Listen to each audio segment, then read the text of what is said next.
Welcome to my channel. I'm Scott, and in this video I am going to walk you through the process of valuing Northern Dynasty Minerals stock by analyzing their financial statements and dissecting their financial ratios so we can determine if it's a buy or a sell. Northern Dynasty Minerals is a junior mining company. It is working on the Pebble Project in Alaska, which is the world's largest undeveloped location containing silver, copper, and gold. There have been many delays in the process, and just recently, when they tried to get permits, they were denied. They did appeal this decision, and they were granted the request to appeal. They submitted a 92-page appeal, but it could take over a year for the government to review this case. Just to give you a little background on the types of mining companies, there are two types, the junior and the senior. The junior miner is called the exploration company. It raises money from investors or other mining companies to conduct feasibility studies and identify gold, copper, etc. Once they complete the exploration process, and if they deduce the mineral deposits in that location can generate more money in the open market than it costs to dig up, then it sells the rights to the location to a senior miner.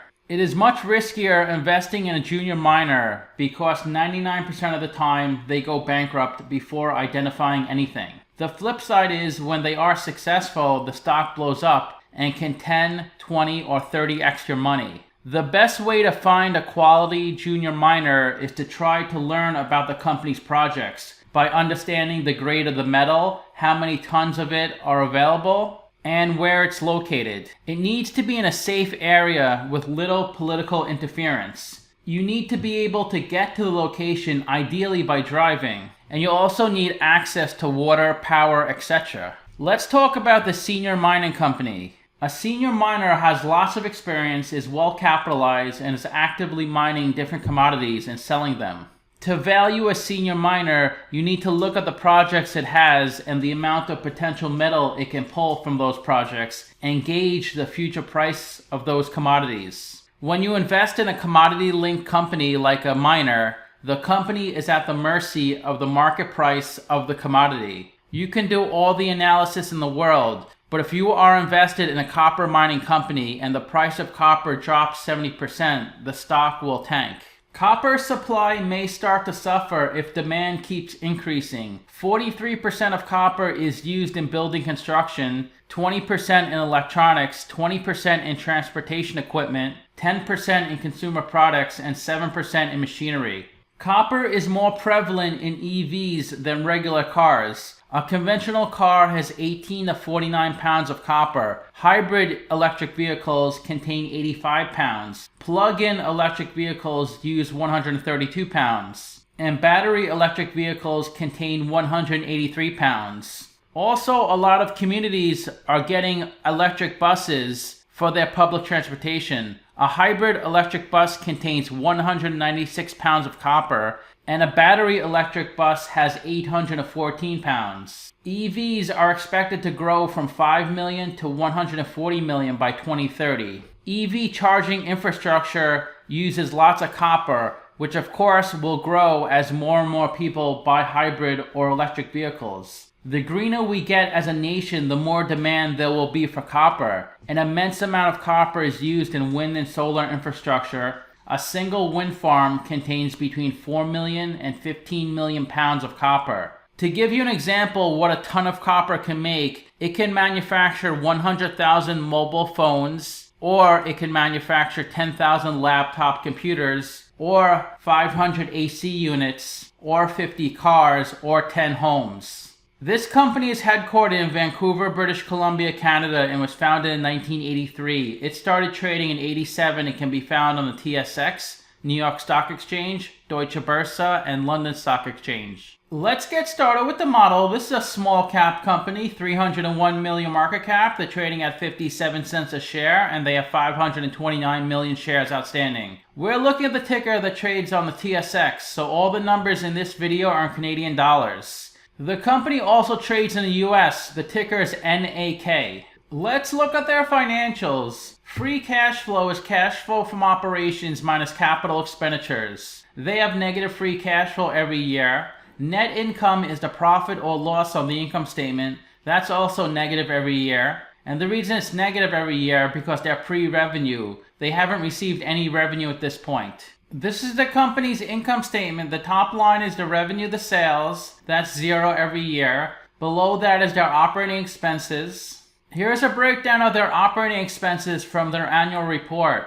Most of their expenses are going towards the exploration, trying to find the mineral deposits. In 2019, their exploration expenses were $53 million, down to $39 million in 2020. General and administrative expenses are mostly payroll. That was $11.5 million. As they move forward with the process, they have legal and accounting fees. That was $2.4 million. And they also pay employees with stock, $9.3 million of stock-based compensation. So the most they spent was $69 million in 2019. They spent $55 million in the trailing 12 months. And the bottom of the income statement is their net income, which of course is negative every year.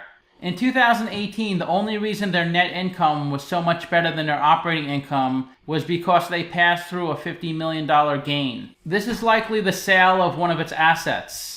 This is the company's statement of cash flows. The top line is operating cash flow. That's how much cash the company loses from its operational business. So since they're losing money each year, they need funds from somewhere to run their business. So it's mainly done through capital stock. They raised $66 million in 2019, $83 million in 2020. Every time a company issues capital stock, it dilutes the current shareholders, making your shares less valuable. But if they didn't raise capital, they'd go out of business and your stock would go to zero because they need money from somewhere to keep moving forward with the process.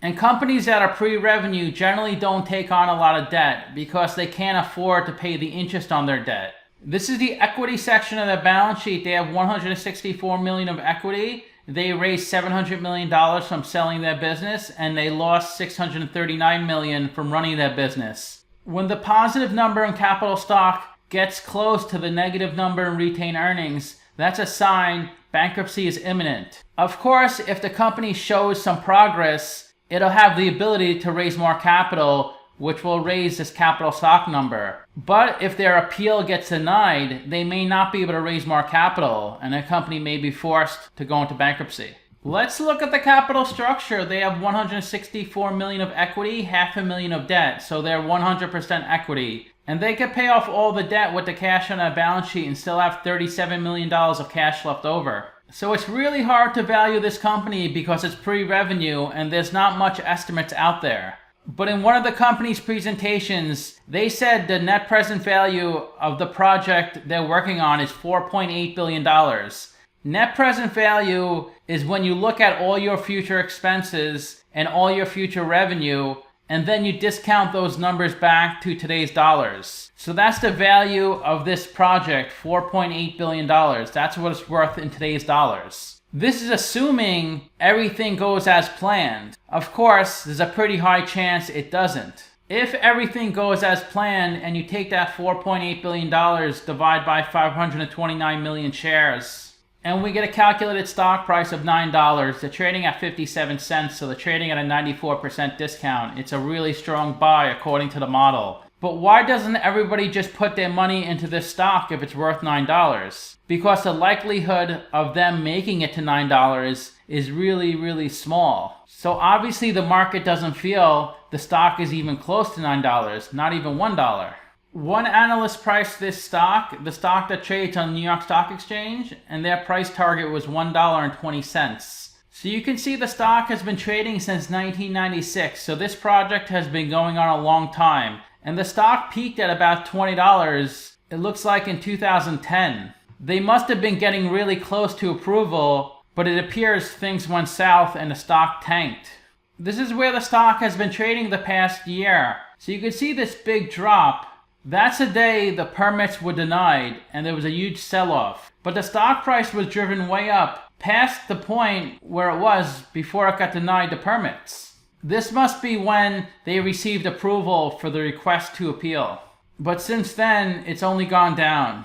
So you can see the company has done a lot of work to prove there's sufficient mineral deposits at this location. They dug almost 700 holes and have over 59,000 samples. And the minerals extend over a pretty large area, 4 kilometers by 3 kilometers. And the company identified 6.5 billion tons of product at this location. And they measured 57 billion pounds of copper.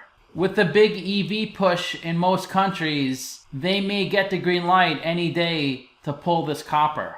The Pebble Project isn't new. It mentions here in this article they've been pursuing it for more than a decade, and they're facing a lot of environmental opposition. Back in 2014, the Environmental Protection Agency restricted the discharge of mining waste and other material in the area. And it mentions here the recent permit denial in November 2020. And it was denied under the Clean Water Act and other federal statutes. So if copper is so important, why don't they just let this company pull the copper? It doesn't seem to make much sense, right? When a company starts mining products that are close to a community, it may contaminate the drinking water, which can get people sick or even kill them. So sometimes mines come into a community and the community has to leave. And a lot of workers get hurt or killed during the mining process. It's not just people who get hurt. Environments, forests, trees, they get ruined with all this waste going into the water and going into the system. If there's a mining project that's close to where people live, that could be a huge problem. If it's far away from where people live, that's a lot better. But they still may get denied because it hurts the environment. Not that many shares are traded in Canada, only 700,000, but in the US, 24 million shares have been traded on average the past 10 days. Of the 529 million shares outstanding, 489 million are on float, 13% are held by institutions, and 1.4% of the shares are shorted. They have a beta of 1.42, so the stock moves 1.5 times the market.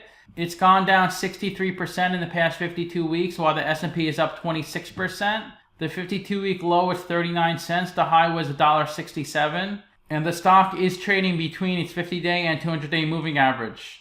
If you invested $10,000 into this company 10 years ago, you would have lost over 90% of your investment. You'd be down to $900 today. The biggest shareholder owns 5.25% of the stock, then Ostvast, then Russell Investment Management, Murray Asset Management, and Susquehanna. Let's look at their financial ratios. We can't look at the PE since they have negative net income. We can't look at the price to sales since they have no revenue. They do have a good price to book at 1.8. They have a high current ratio and a high quick ratio. Companies like this tend to have a high current ratio because they need a lot of cash on their balance sheet because they're constantly going through money. So you can see they have 37 million of cash on their balance sheet. They had negative 51 million of free cash flow in the trailing 12 months. If they do that again in the next 12 months, they're going to be short $19 million because they only have 32 million of working capital on their balance sheet. Working capital is current assets minus current liabilities. The best way to look at ratios is to compare them to companies in the same industry. Obviously, they have pretty weak ratios since they're pre-revenue. The only thing they're better than the average in is price to book and debt. So to summarize, I have them trading at a 94% discount.